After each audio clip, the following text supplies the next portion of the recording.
He wanted to meet me. My schedule was tight. Non-Muslim, I took out time. He wanted lunch, dinner, no time, I went for breakfast. Saxena, the governor of Kashmir, he happened to be an ex-military man. I forgot his post, some colonel or major or high post he was. And we discussed. He was caring for the people of Kashmir. Later on, he comes to Maharashtra, he comes to Bombay. He wants to meet me.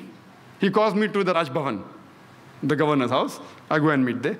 He tells Dr. Zakir Naik, you know, the impact that you had in Kashmir, the people that follow you, we want you to come again.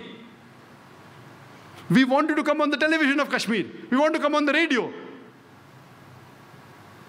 But what my question is, that do you think my talk will be effective? I know that there is not a single verse in the Quran which justifies the killing of innocent human beings. There is not a single saying, a hadith of the Prophet, that you can kill innocent human beings, even if they belong to the same community that does an injustice to you. I know that. I can speak. But imagine if thousands of innocent Muslims are being harassed. The police, they tell us that most probably it's a hand of the LET, Lashkar-e-Toiba. For sake of argument, I agree with it. And the police tells us that the local hand should be involved, otherwise the bomb blast can't take place. I agree with it. Imagine the Lashkar-e-Toiba, if they're involved, if you interrogate 1,000 innocent human beings, they'll get ready-made recruits. Ready-made. You torture them, ready-made recruits. Isn't the police helping the Lashkar-e-Toiba? I'm sorry, please don't get me wrong. I don't want them to misunderstand me, otherwise they'll come to arrest me also. What signals are you sending? Imagine if I agree with you that your theory is correct, that Lashkar-e-Toiba is involved and they want local hands. You should get the Muslims in confidence. You can't round up 1,000 innocent Muslims. We know, we understand that getting the culprits is very difficult, especially because the bomb blast was done with precision, with accuracy. It was a mastermind, according to the police. We know it is difficult. We understand your case. But that doesn't mean, in the name of interrogation, you pick up a few innocent people, we can understand. But thousands, what message are you sending? Do you think my lecture will be effective? Maybe I will be able to convince 2, 3%, 5%, not more than that. So we have to solve the problem. What is the root problem? And the police should get the confidence of the citizens. If that is not there, how will they be able to stop terrorism? And if you want respect, you should give respect. There were good policemen also. Many of my friends who are advocates and lawyers, they told me that there were good policemen who helped the people when they were harassed. Some of the policemen had a very good heart. They helped them, they supported them. But generally, oh, you have a beard. Why do you have a beard? Oh, you have trousers above the ankle. Why do you keep it? Wearing a cap, as though it is mentioned in the rule book. A terrorist should have a beard, should have trousers above the ankle and a cap. Then I would be #1 terrorist. Even I have my trousers above the ankle, I'm wearing a cap and I have a beard. What signals are you sending? There should be a proper training, a proper understanding of the religion of Islam. That's what William, when he advised, he told the US government that you don't know Islam. George Bush doesn't know Islam at all. It was the article that came yesterday in the midday. He doesn't know. Unless you don't understand, how will we be able to solve the problem? I don't want the police to misunderstand me. When I tell the Muslims that killing innocent people is wrong, though many Muslims disagree with me, Quran condemns it. Our Prophet condemned it. Killing any innocent human being, you can't justify it. I have to speak the truth. At the same time, I even have to speak the truth to the police force. I hope they understand the situation.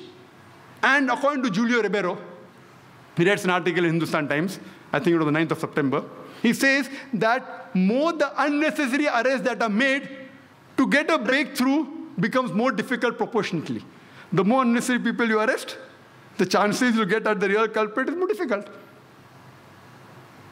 On the 2nd of September, 2006, there was a good gesture by the Police Commissioner of Bombay, A.N. Roy.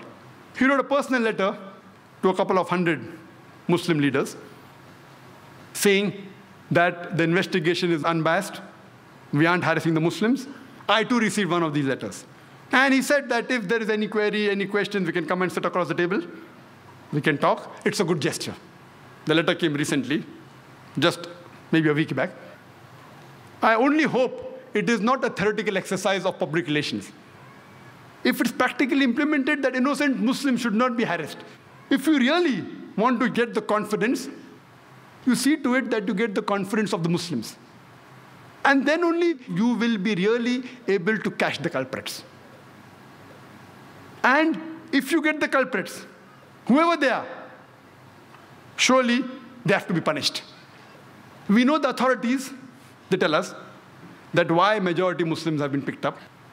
And the argument given was that when we analyze that in Punjab terrorism, majority people arrested, they were Sikh.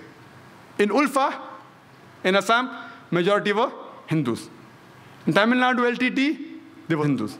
So but natural in Bombay, because we think it's linked with Pakistan, Kashmir, it would be Muslims. I agree with you for sake of argument. If a terrorist attack is done in Punjab, the majority people living in Punjab are Sikh. So if majority Sikhs are arrested, it is logical. In Assam, majority are Hindus, so if Hindus are arrested, it is logical. In Tamil Nadu, majority people living are Hindus, so Hindus are arrested, logical.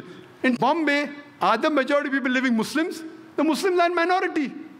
So why are they being picked up in majority?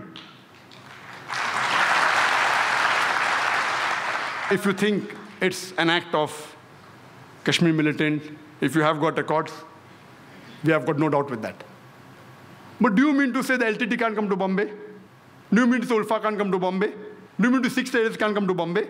You cannot say 100% this act has been Muslim. You can say high possibilities, and if you show proof, we are with you.